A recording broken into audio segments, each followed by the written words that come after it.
وقت سے قبل بھی ہم ذکر کر رہے تھے پاکستان میں جمہوریت اپنے شباب پہ نظر آتی ہے. ہر جانب جمہوریت کے جلوے ہم دیکھ رہے ہیں. پوری آب و تاب سے جمہوریت پاکستان میں اس وقت چمک رہی ہے.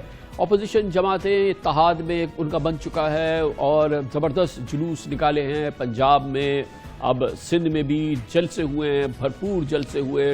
گجرانوالہ میں، پھر کراچی میں. اس دوران 11 سیاسی جماعتوں کے قائدین نے زبردست خطاب کیا، حکومت کو شدید تنقید کا نشانہ بنایا، وزیر اعظم کو، اداروں کو تنقید کا نشانہ بنایا. ٹیلی ویژن پہ یہ تقاریر براہ راست دکھائی گئی اور عوام نے گھنٹوں یہ تقاریر دیکھی اور جمہوریت کے اس رخ کو دیکھا اور اس سے محظوظ بھی ہوئے ہوں گے. اسی دوران سابق وزیر اعظم نواز شریف، جو سپریم کورٹ آف پاکستان سے سیاست کے لیے تاحیات نااہل ہو چکے ہیں، بظاہر تو لندن گئے تھے اپنے علاج کے لیے، لیکن سیاست میں بھرپور انداز سے واپسی ان کی ہو چکی ہے اور اس شدت پسند بیانیے سے کہیں زیادہ اس میں شدت آ چکی ہے جس کی وجہ سے ان کی شہرت تھی. اور اس کا اظہار انہوں نے کھل کے گجرانوالہ میں بھی کیا، جہاں پر پی ڈی ایم کے جلسے سے انہوں نے تقریباً 58 منٹ خطاب کیا. 58 منٹ خطاب کے آخری حصے میں انہوں نے پاکستان میں شاید پہلی بار ہوا ہے chief of army staff general Qamar Javed Bajwa, D G I S I lieutenant general Faiz Hameed اور پھر پاکستانی فوج کے حوالے سے اپنے خیالات کا اظہار کیا اور اس کو شدید ہدف کا نشانہ بنایا. پاکستان میں جاری تمام مسائل کی وجہ قرار دیا. نام لے کے انہوں نے اس بات کا ذکر کیا. یقیناً یہ پی ڈی ایم کے لیے، اس کی لیڈرشپ کے لیے ہمیں نہیں پتا کہ اس کا کیا اس پہ رد عمل ہوگا، لیکن بظاہر ایسا لگتا ہے کہ پی ڈی ایم کو ایک مشکل گھڑی میں انہوں نے ڈال دیا ہے. یہی وجہ ہے کہ آج جب کیپٹن صفدر کو گرفتار کیا گیا تو پاکستان پیپلز پارٹی کی لیڈرشپ خاموش رہی ہے. گو کہ پیپلز پارٹی کے لیڈرز نے، مراد علی شاہ نے، بلاول بھٹو زرداری نے، مریم نواز شریف اور جناب محمد زبیر کو بھی پی ایم ایل این کے بتایا کہ دراصل آئی جی کو اغوا کر لیا گیا تھا اس کے لیے اور آئی جی سے زبردستی ایف آئی آر درج کرائی گئی ہے. بھائی ہمارا کوئی قصور نہیں ہے، وہ اس کو ان کو گرفتار کر لیا گیا. حالانکہ سندھ پولیس کے ہی، کراچی پولیس کے ہی تھانے عزیز بھٹی میں ان کو گرفتار کر کے رکھا گیا. گھنٹوں وہاں قید رہے، بعد میں میجسٹریٹ سے ان کی ضمانت ہو گئی ہے. یہ پورا ماحول ہے. یقیناً پی ڈی ایم کی دوسری سیاسی جماعتیں بھی اس پورے ماحول میں اور جناب نواز شریف کے شدت پسند بیانیے میں جو مزید شدت آ رہی ہے اس پہ شاید ہکا بکا ہے. مگر دیکھنا یہ ہے کہ پاکستان مسلم لیگ نون بھی اس سمت میں کتنی ہم نشین رہتی ہے، ہم نوا رہتی ہے جناب نواز شریف کے، اور پھر بلاول بھٹو زرداری کب تک آواز سے آواز ملاتے رہیں گے اپنی اس نیو فاؤنڈ جو ان کی ریلیشن شپ ہے پی ایم ایل این کی لیڈرشپ کے ساتھ. یقیناً کیونکہ اس سے پہلے تو وہ نواز شریف صاحب کو یاد دلاتے رہتے تھے کہ ان کا اصلی باپ جو ہے وہ جنرل ضیاء الحق ہیں. اب جو ان کے اصلی باپ ہیں، والد صاحب ہیں، ان کا نہیں، بلکہ وہ بار بار اس کا اظہار کرتے رہے اور پتہ نہیں نہ جانے کیا کیا زبان استعمال کرتے تھے، لیکن اب وہ جڑ چکے ہیں. پاکستان مسلم لیگ نون کا یہ انتہائی شدت پسند بیانیہ، اس پہ بات کریں گے اور اس کے لیے ہمیں جوائن کر رہے ہیں پاکستان مسلم لیگ نون بلکہ اپوزیشن میں میرے پسندیدہ رہنما اور اصولوں کی سیاست کرنے والے، پروٹوکول سے عاری سابق وزیر اعظم پاکستان جناب شاہد خاقان عباسی ہمارے ساتھ موجود ہیں. اس پروگرام میں ہم شاہد خاقان عباسی اور ڈاکٹر مفتاح اسماعیل کے حوالے سے نیب کیسز پہ ہمیشہ اپنے شدید شک و شبہات کا بھی اظہار کرتے رہے ہیں. یہ بھی ریکارڈ کی درستگی کے لیے ضروری ہے. بہت بہت شکریہ بھائی صاحب، آپ نے ہمیں جوائن کیا ہے. آج کا سب سے اہم موضوع یہ ہے کہ جو گزشتہ جلسہ ہوا ہے اس میں خاص طور پہ جو جناب نواز شریف کی تقریر اور جناب نواز شریف کی تقریر کا آخری حصہ جس میں انہوں نے نام لے کے chief of army staff general Qamar Javed Bajwa اور D G I S I lieutenant general Faiz Hameed کو تنقید کا نشانہ بنایا، یہ ایک بہت ہی سب سے اہم موضوع ہے پچھلے کئی دنوں سے سیاست کا. یہ پاکستان مسلم لیگ نون کی سیاست، یہ بیان اور یہ جو سمت ہے اور جس میں نام لے کے ہدف بنایا گیا ہے، یہ کس جگہ جا رہی ہے پاکستان مسلم لیگ نون؟ دیکھیں، یہ بات یہ نہیں ہے، اس بات کو پورے کانٹیکسٹ میں دیکھنا پڑے گا. جلسہ ہوا وہ ایک ڈیموکریٹک موومنٹ کا جلسہ تھا. اس سے نواز شریف صاحب نے خطاب کیا جو نہ ٹی وی پر آیا نہ اخباروں میں آ سکا. اب اس کو آپ جو رنگ مرضی دے دیں اس سے بات تبدیل نہیں ہوتی. حقیقت یہ ہے کہ آج لوگ پریشان ہیں، ملک بہت مشکل میں ہے، مہنگائی ہے، بے روزگاری ہے، ہر قسم کی پریشانی آج ملک میں ہے. ہمارا بیانیہ بڑا سیدھا ہے کہ ملک میں جو امانت عوام کی ووٹ ہوتی ہے اس میں خیانت نہیں ہونی چاہیے. اور ملک آئین کے مطابق چلنا چاہیے. اگر بھائی صاحب اس کانٹیکسٹ میں اگر مہنگائی ہے مہنگائی ہے حکومت کے عوام کی جو ایکسپیکٹیشن ہے اس پہ نہیں اتر رہی تو اس کا قصور حکومت ہے, وزیر اعظم ہوں گے زیادہ. اور اگر ووٹ میں خیانت ہوتی تو آپ لوگ تو حلف نہ اٹھاتے, قومی اسمبلی کا حصہ نہیں بنتے, وزیر اعظم اور اسپیکر کے الیکشن نہیں لڑتے, آج تک اس پارلیمنٹ کا حصہ نہیں ہوتے, پیپلز پارٹی اپنی حکومت نہیں بناتی اس الیکشن کی بنیاد پر. گویا کہ مسئلہ ووٹ کی خیانت کا تو نہیں تھا, ورنہ آپ اس کے نتائج ہی نہ مانتے. نہیں, ہم نے یہ بات ہمیشہ کر دی ہے, یہ بات کوئی نئی بات نہیں ہے. ہم اسمبلیوں میں شامل ہوئے کہ جمہوری عمل چلتا رہے. ہم نے پہلے دن کہا کہ یہ الیکشن چوری کیا گیا ہے, یہ الیکشن ریگڈ ہے, یہ متنازع ہے. آج ساری قوم کہتی ہے. ہم شامل ہوئے پولیٹیکل پروسیس میں. آج 2.25 سال کے بعد ملک تباہی کے دھانے پر کھڑا ہے. اس کی اور ایک ہائیبرڈ نظام جو لایا گیا وہ ناکام ہو چکا ہے. اب ہمیں اس ناکامی کا اعتراف کرنا چاہیے, اور اس بات کا اعتراف کرنا چاہیے کہ اس ساری ناکامی کی بنیاد جو ہے وہ ریگڈ الیکشن تھا. اب ہمیں ملک کے بارے میں بات کرنی ہے. ہم نے کوشش کی 2.25 سال کہ یہ نظام چل سکے, لیکن نہ پارلیمان کو چلنے دیا جاتا ہے, نہ ملک میں کوئی بات کر سکتا ہے, میڈیا کو دبایا جاتا ہے. آج ہم جہاں جا رہے ہیں وہ ملک کے لیے ٹھیک نہیں ہے.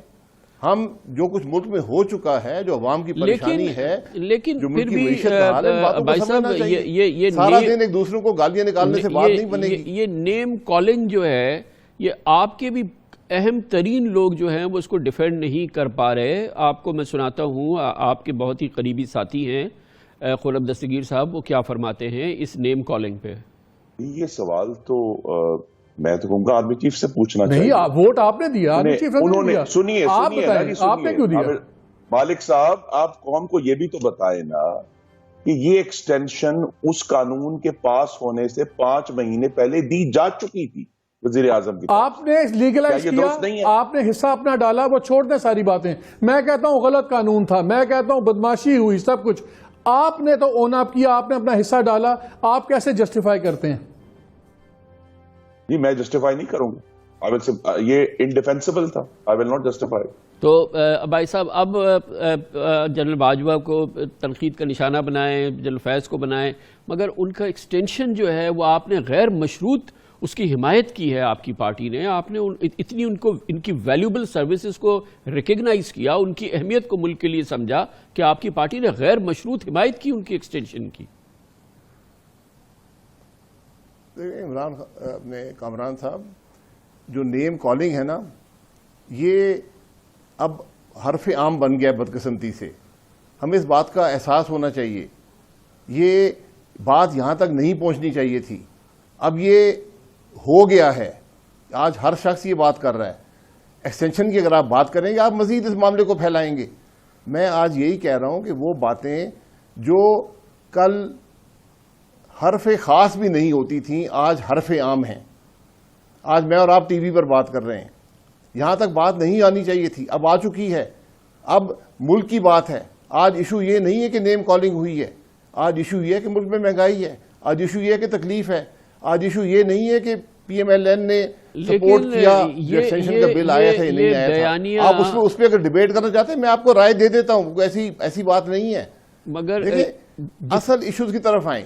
ایشو نیم کالنگ نہیں ہے, پہلی بات یہ. ایشوز تو مہنگائی ہے, آپ کے بقول ایشو ہائیبرڈ نظام کے فیلیور کی ہے, مہنگائی ہے, انکمپیٹنس ہے, یہ ساری چیزیں لائی گئی تھی اس کی ناکامی ہے. سر, ہائیبرڈ نظام کی ناکامی یا ہائیبرڈ نظام کہاں ہے, کیسے ہے, کون سے آئین میں ہے, کون سے قانون میں ہے, کون سی پاکستان کی آرگینوگرام کے اندر وہ موجود ہے؟ مجھے تو اس کا پتہ نہیں ہے. ہم اس کو کہتے رہتے ہیں, تو ہم جرنلسٹ نام لیتے رہتے ہیں, یہ کرتے رہتے ہیں, لیکن اس طرح سے افواج پاکستان کے سربراہ کا نام لینا اور پھر آئی ایس آئی کے سربراہ کا نام لینا, یہ تو ایک ایسی کیفیت ہے نا. دیکھیں, اب یہ کراچی کا جلسہ تھا جہاں پہ میاں نواز شریف کو تقریر کرنی تھی. پیپلز پارٹی نے جو ہوسٹ تھی اس نے باقاعدہ کہا تھا کہ ان کے ورچوئل خطاب کی تمام تیاریاں مکمل ہیں, لیکن عین وقت پہ وہ نہیں ہو سکا. وہ نہیں ہو سکا, اور اس کی وجوہات آپ اس پروگرام میں بتائیں نہ بتائیں, لیکن آپ کے علم میں ہے پیپلز پارٹی کے اعتزاز احسن صاحب نے ضرور وہ وجہ بتائی تھی، آپ ذرا سن لیجئے تاکہ آپ اس پہ تبصرہ فرما سکیں۔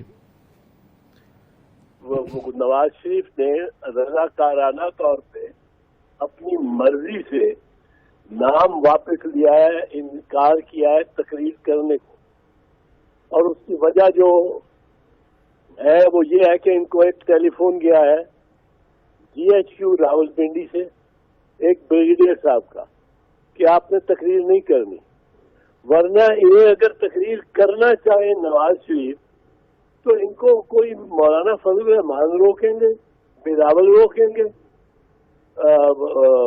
ان کی بیٹی وہ روکیں گی، کون روکے گا ان کو اگر یہ جلسہ پہ تقریر کرنا چاہیں؟ بہرحال اس کا اعلان ہو گیا تھا کہ ورچوئل خطاب کریں گے اور عین موقع پہ نہیں ہوا، اس کی وجہ بہرحال ان کا جو شدت والا بیانیہ ہے وہ اب PDM بھی شاید اٹھا نہیں پا رہی اس کا بوجھ۔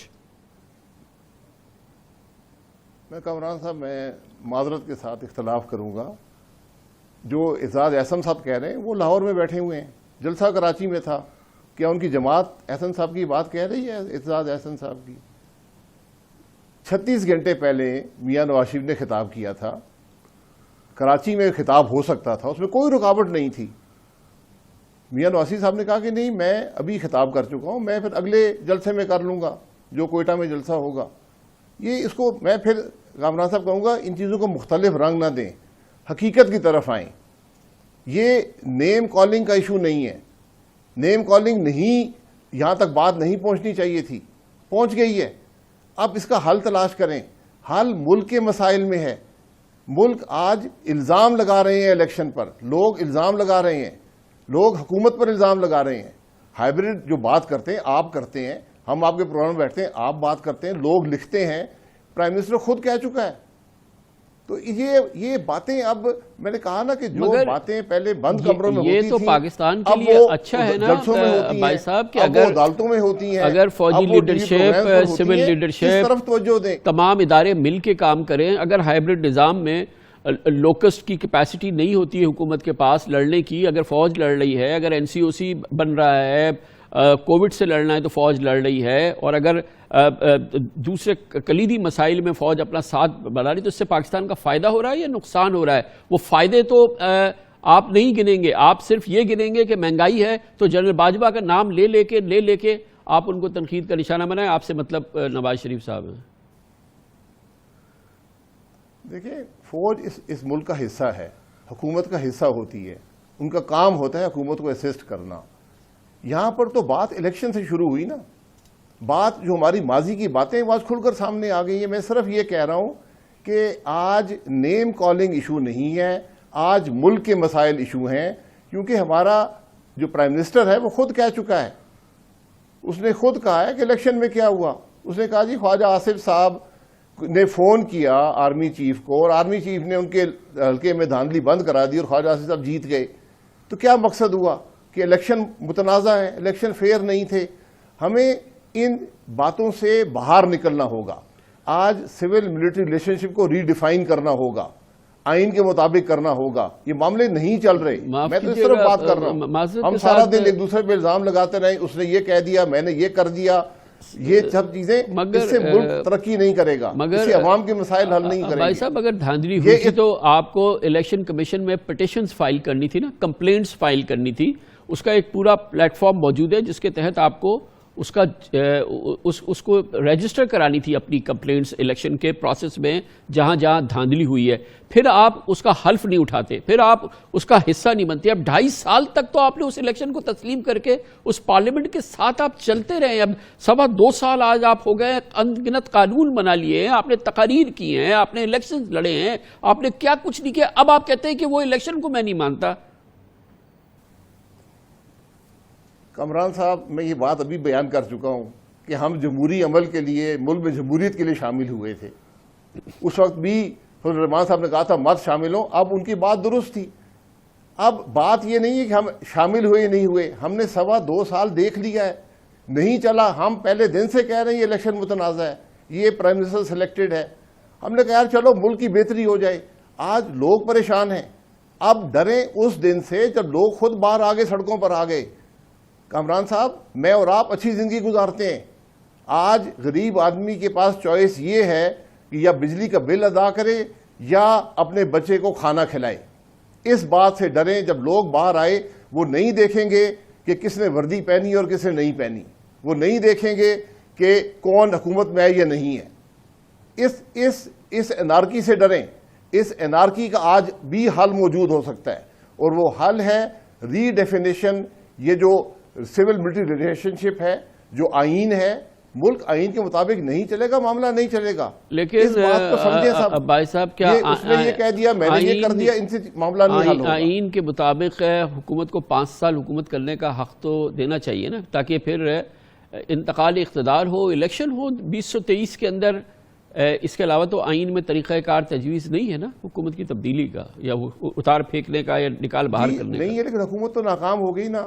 عوام مشکل میں ہے. جب حکومت پر سر, آپ آئین کی سربلندی کی بات کر رہے ہیں, آئینی طریقہ تجویز فرمائیے, جس کے تحت یہ حکومت ختم ہو جائے گی. کرتا ہے. آج آپ دیکھ لیں کہ ایک صوبے کے آئی جی کو اغوا کیا گیا. اب یہ باتیں کہاں جا رہی ہیں؟ مگر بھائی صاحب, اس صوبے کا چیف ایگزیکٹو ایک بار تو آئے, اس صوبے کا چیف ایگزیکٹو آپ کے خیال میں اسے حکومت کرنے کا اختیار ہے, جو کہ کانوں میں چغلیاں کھا رہا ہو کہ میرے آئی جی کو اغوا کر لیا گیا, میرے آئی جی سے یہ کرا لیا گیا, اور ابھی تک وہ پبلکلی اس نے اس کا اظہار بھی نہ کیا ہے؟ یہ تو آپ لوگ کہہ رہے ہیں. مراد علی شاہ نے کس سے کہا ہے کہ میرے آئی جی کو اغوا کر لیا ہے؟ یہ تو مریم بی بی کہہ رہی ہیں, یا محمد زبیر کہہ رہے ہیں. مراد علی شاہ نے کب کہا ہے, بلاول نے کب کہا ہے کہ میرے آئی جی کو اغوا کر لیا گیا؟ کامران صاحب دیکھیں, میں کامران صاحب میں پھر کہوں گا, ان چیزوں کو ڈیبیٹ کرنے کا فائدہ نہیں ہے. حقائق آپ بھی جانتے ہیں, میں بھی جانتا ہوں, مراد علی شاہ بھی جانتا ہے. ان کو ایک طرف رہنے دیں. آج بات ملک کی کریں. کوئی مہنگائی کی بات بھی کر رہا ہے اس ملک میں, کوئی عوام کے تکلیف کی بات کر رہا ہے, کوئی بے روزگاری کی بات کر رہا ہے, کوئی ملک کی ترقی کی بات کر رہا ہے, کوئی سی پیک کی بات کر رہا ہے. میرے لیے وہ ایشوز ہیں, میرے لیے باقی تمام ایشوز سیکنڈری ہیں. یقیناً مجھے ان کی کوئی پرواہ نہیں ہے. اگر میرا ملک ترقی کر رہا ہوتا آج کوئی شخص بات نہ کرتا. بالکل. اگر میرے ملک میں انتخابات متنازع نہ ہوتے کوئی شخص بات نہ کرتا. یہ سارے حقائق ہیں. ان حقائق کی طرف آئیں جو آج عوام تکلیف میں ہیں, اس تکلیف کو دور کریں. باقی جو کسی کے مسائل ہیں, کسی کا نام ہو گیا, نہیں ہوا, ادارے ہیں, نہیں ہیں, وہ علیحدہ بیٹھ کر بات کر لیں گے. دیکھیے, کیونکہ یہ آرمی چیف وغیرہ کا نام لیا گیا ہے اور یہ آپ کی پارٹی کی بات ہو رہی ہے. اب یہ جنرل باجوہ کو اتنا شدید تنقید کا نشانہ بنا. ایک میں پاکستانی ہوں, میں یہ 20 کروڑ لوگ سن رہے ہیں کہ نواز شریف صاحب نے ایسا کہا. یہ آپ کی پارٹی کے سربراہ ہیں جناب شہباز شریف, صدر ہیں, سب کچھ ہیں آپ کی پارٹی کے, آج کل جیل میں بھی ہیں. انہی جنرل باجوہ کے بارے میں ان کی گزارشات آپ کی خدمت میں پیش کرتا ہوں. میں باجوہ ڈاکٹرن کے بارے میں اخباروں میں, ٹیلی ویژن پر بے شمار آپ نے لکھا گیا آیا ہے. میں آرمی چیف جنرل باجوہ کو ملا. Is a very straightforward soldier, professional, سیدھی بات کرتے ہیں, کوئی لیفٹ رائٹ ادھر ادھر کی بات نہیں کرتے. تو میں سمجھتا ہوں کہ وہ سپاہ سالار ہیں فوج پاکستان کے, اور وہ جو خدمات انجام دے رہے ہیں ہمیں اس کی بھرپور تعظیم کی کرنی چاہیے. اس ملک کے اندر دہشت گردی کی اس کے حوالے سے جو فوج پاکستان جو قربانیاں پیش کر رہی ہے, میں آپ کو کہنا چاہتا ہوں کہ صدقے دل سے ہمیں اس کو اپریشیٹ کرنا چاہیے کہ یہ بڑی لازوال بے مثال قربانی ہے. وہ جو ان کا لہو ہے وہ رہے گا, نہیں جائے گا. بے پناہ تعریف کر رہے ہیں شہباز شریف صاحب, بھائی صاحب جنرل باجوہ کی. اب یہ لوگوں نے اس کو فالو کیا ہے. اب اس قدر شدید تنقید جو نواز شریف صاحب نے اس دن کی ہے, یہ ایک بہت بڑا کانفلکٹ ہے آپ کی پارٹی کے اندر. جی, میں یہی کہہ رہا ہوں کہ جو کرنٹ آرمی چیف ہیں جنرل باجوہ صاحب, ان کو اپوائنٹ بھی نواز شریف صاحب نے کیا تھا. ان کی ایکسٹینشن میں بھی مسلم لیگ نون نے حصہ ڈالا. جب سپریم کورٹ نے کہا کہ پارلیمان کے پاس جائے, ہم نہیں چاہتے تھے کہ آرمی چیف کی ایکسٹینشن متنازع ایشو بن جائے. لیکن آج جب ملک مشکل میں ہے, ملک تکلیف میں ہے, ہم سب کو اب اس کے حل ڈھونڈنے ہیں. ایک دوسرے پر الزام لگانے چھوڑ دیں.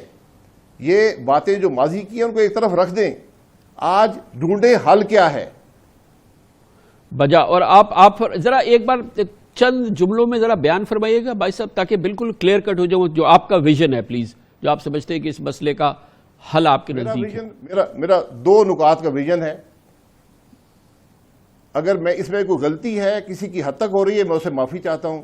میرا بیانیہ یہ ہے کہ ملک میں عوام کی جو امانت ہے ووٹ کی صورت میں اس میں خیانت مت کریں, عوام کی رائے کا احترام کریں. دوسری بات یہ ہے کہ ملک آئین کے مطابق چلے. اگر آئین کسی کو پسند نہیں ہے ایمینڈ کر لیں, لیکن جب آئین بن جائے اس کے مطابق ملک چلے گا. یہ دو چیزیں ہوں گی تو پاکستان ترقی کرے گا, ورنہ جیلوں میں بھی ڈال سکتے ہیں, جو مرضی کر سکتے ہیں, ملک کے مسائل حل نہیں ہوں گے. بڑی نوازش, بہت شکریہ. سابق وزیر اعظم شاہد خاقان عباسی ہمارے ساتھ تھے.